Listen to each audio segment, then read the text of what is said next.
FIREBOY'S Playboy album was a blessing and a curse. Now, why do I say so? This particular album is the album that gave birth to some of FIREBOY's biggest hits. And when I say biggest hits, I mean both impact-wise and numbers-wise. I'm talking about records like Peru. I'm talking about records like Playboy. Don't flex with the boy, your body is a matter. She wanna roll with the man them. When I drop, you know it's an anthem. Bandana.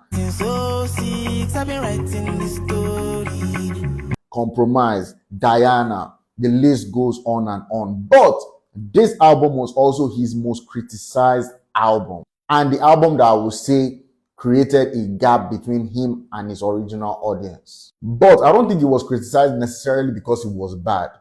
Although some of the records didn't even get much love until a year or two after. Records like Diana with Chris Brown and Shansia, and also Compromise with Rema. First of all, I'm not saying the album was great. You understand? I also had my reservations about the album at the time it dropped. You understand? But at the time it dropped, I feel like it was more like a disconnect, because people, the fans and general listeners going into a Fireboy album already had like a preconceived notion of what Fireboy sounds like and what he's going to bring to the table. You understand?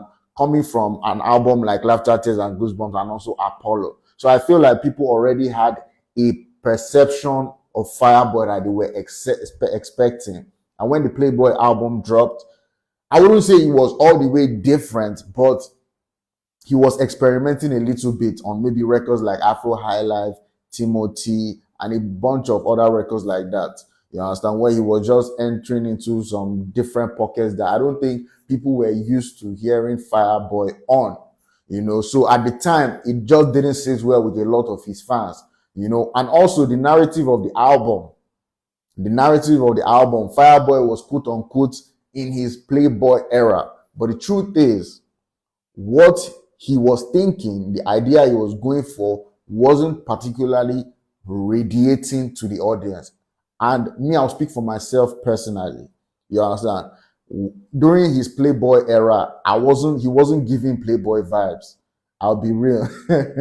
You understand? I feel like mentally he was there, but he hadn't started radiating in his persona, in his action, and even in, you know, his expressions at the time. I didn't start feeling Fireboy, quote unquote, Playboy vibes until I watched the video for Yawa.